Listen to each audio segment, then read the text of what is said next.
Hi Simon, how you doing? Yeah, good, you? Good, well, good, thanks. Yeah. On the new Chesterfields. Yes. These are nice. Corporate coloured as well. You like them? I do. It's a nice upgrade. Not as nice as the cold air induction kit upgrade we're doing on your car today. I know, really excited. Have you seen much about the kit so far? I know we've got a couple of videos out there. Yeah, there's been two this week because you've just got the final production ones that turned up this week, didn't they? Earlier on. Yeah, it's been exciting to see the journey. Obviously, you did it on the F-Type first. So F-Type first. That's obviously you've seen the Predator 2 that we've got. Our F-Type has been one of our core development cars. It's a monster. That's an awesome car. So it was screaming out for an induction kit, cold air induction kit to be made, which enables the Supercharger to now scream as well, which is great. All the noise out the back, we needed some from the front. Helped the performance, helped with the thermal management on there as well, and it was that first step in saying it was always the first car we were going to do on that. Of course. And then speaking to obviously the things like Jaguar Mod Squad and various different sort of owners groups and influencers such as yourself with the car, XF really was that next one that was really crying out for some further upgrades. I'm so glad you think that way. It's a really important car for us. We tune a lot of them around the world. It's a popular car. It's a really practical car as well in many ways. So we've obviously got the induction kit that's been made. We're working on a few other upgrades and developments and valve-controlled exhaust systems on the way as well. Yeah, and of course we've got, we're talking about like cold air induction kits. There's our Supercharger chiller kit as well. Yes, I saw that on the dyno day. I do keep mentioning that to say. Because my car on the dyno day, because I was stuck in traffic getting here, and I was trying to get my time slot. I'd only got here like 10 minutes before my dyno run, right? And when I went on the dyno, it drastically lost power because of the heat. And that shows the importance of that chiller kit. It is, yeah. I mean, the thermal management's always the biggest part when it comes to engines. Even on the standard engine, once you've been driving for 10-20 minutes, your power's going to be lower than when it was much cooler and much colder. Yeah. It's not that there's anything wrong with the engine, it's not overheating, it's just that the ECU is very overbearing and it's trying to keep everything nice and safe. So before it gets too hot, it's pulling time and it's overfueling and so on. So with all the cooling upgrades we do, so our charge cooler, our Supercharger chiller kit, so that's 7 times quicker. I know, right? And our cold air induction kit, along with exhaust modifications and changes to calibration, we can get better control of that thermal management and let the engine perform at its best for much longer and get a much better, more consistent and safe power figure out of the engine as well. And that's the important thing, right? It's safe. Yeah. And I like the fact that you guys think about that, because it's not just about putting it on the track and blowing it up after an hour and go, oh, okay, don't worry, we'll put your engine in. You always think about the end user is on the road. You're using it as a daily, right? It needs to be safe, it needs to be reliable, and Well, the only time we want to see, we love seeing you, but the only time we want to see you is when there's any servicing work or further upgrades required. Exactly. That's how it should be. Not a repair. It should run like an OEM upgrade. Exactly. And that's what I love about this place. We can talk technical and cars all day long, but should we get your car into the workshop and crack on with the upgrade? Let's go, yep. Brilliant. Cool.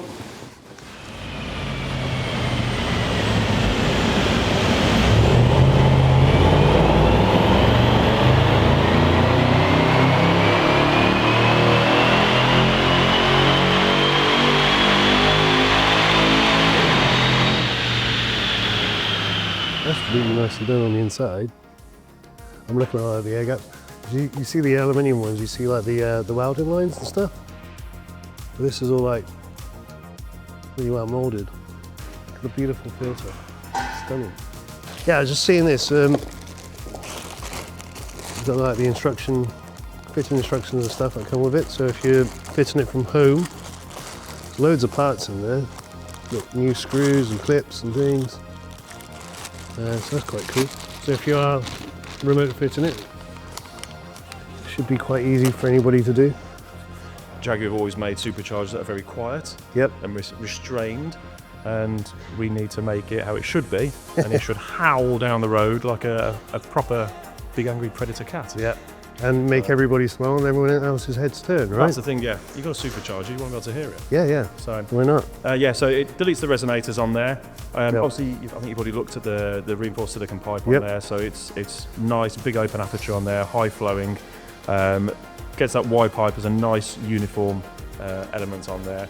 It's not bashing the air against each other. It actually is designed and flows. So I saw that in there, yeah. It's the way it just guides it in. It's hard to see on the camera, but you can see through there. Through there. Obviously, the way the angles are actually designed, so this is actually bench flow tested. So a lot of places when people make an induction kit, and I'll use that word loosely for a lot of systems you see, I know. It's, there's a pipe on the car, we'll just put a straight piece and then put two 90s together to put it into the intake. It doesn't work properly like that. You end up with the air actually cancelling each other out. So as it's trying to pull from one side, the air's vortexing, it's hitting the air from the other filter, it slows down, it creates more heat, and of course the last thing we want is heat into the system. So on this, you'll actually notice it actually bends away from the intake first to help spool the air around in the right direction. So we've got a nice round pipe on the one side. It's actually concave slightly on the other side, again, to help with the flow rate on there. So the wide pipe, as part of the overall kit, it's up to 40% higher flow rate over the standard system. That's really good. So really, really good. And of course, gets with those really boring noise cancelling resonators, yeah. Depending on the model of XF, or depend on the standard filters you've got on the system, so the standard air boxes. So you'll see on yours, you've got your MAF housing. So the MAF is the mass airflow meter, the bit that does the really important thing for the engine, tells it how much air is coming through. That needs to be there, but unfortunately it's part of the lid, the casing that we're going to be replacing. So on the earlier models, the 09 to about 2012, we have a replacement CNC machined mass airflow housing. So your standard MAF unbolts, sensor goes into the new housing. So it retains the same diameter, so in terms of measurements, calibration in the engine, everything's working as it should. No restrictions put in there at all. What it means is then we can put a lovely big cone filter on the end to allow obviously a higher flow of air through there. You still get your full filtration, so all your particles, all your elements that be filtered out in the standard cotton filter, or your standard sort of paper filter I should say. You still get that with the high flow cotton filter, but it's got a bigger surface area and it flows more uniformly. So pick it up. Yeah, it's lovely, really, really nice. Get the logo in the right place. Exactly. Picking up a lovely filter. You'll notice obviously it's got the cutout in the front on there as well. So a lot of filters will just pull air from the side, and they've got a flat cover on the end. Same as my go-kart one, the K&N. Works well for certain things, but actually you're limiting the airflow. So what will happen is, air, a bit like water, will find the easiest path, the path of least resistance. If it's just pulling in from the side, then it's not going to smooth flow. By pulling in from the end as well, we get a nice uniform flow through there.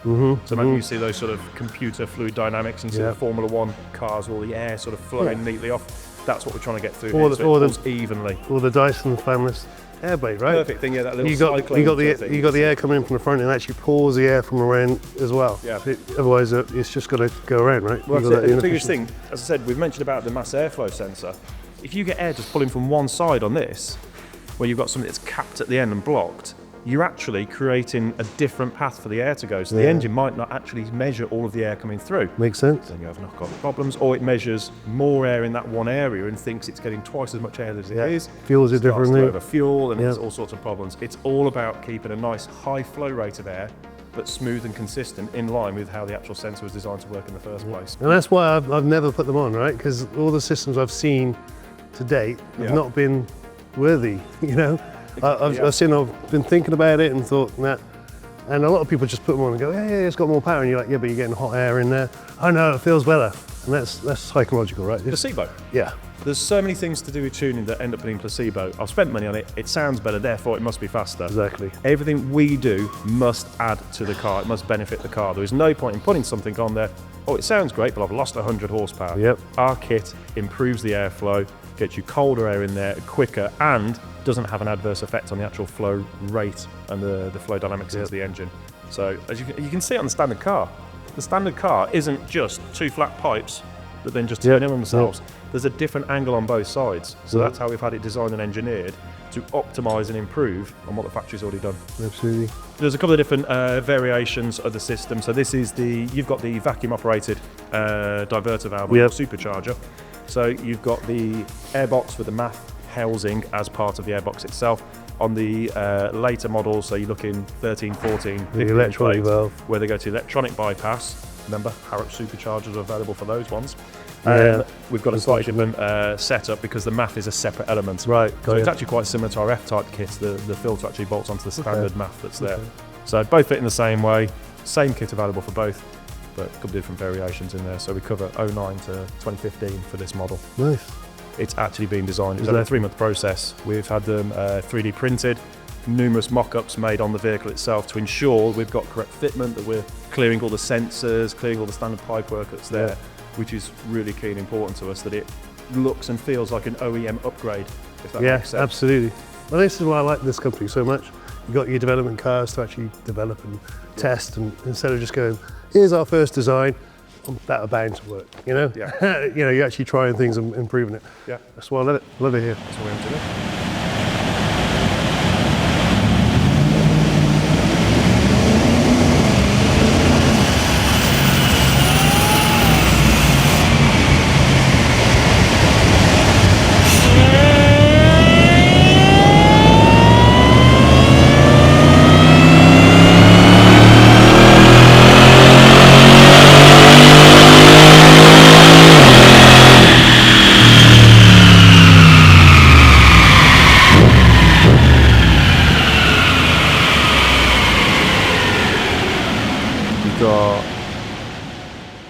Yeah, so 20 foot-pounds of torque.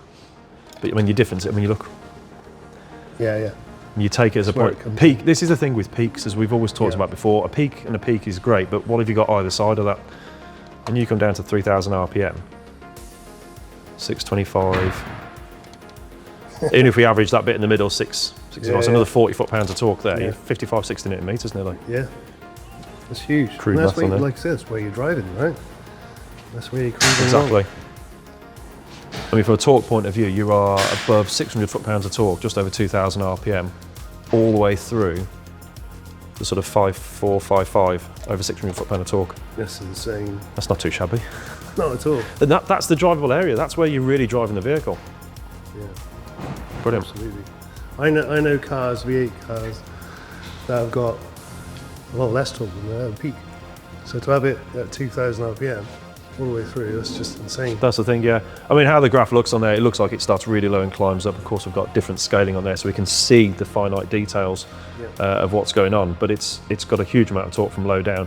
But it's still smooth and progressive. So whilst it has got the 500 foot-pounds of torque here at 1,800 RPM, it still builds up smoothly. It's not an instant kick of torque.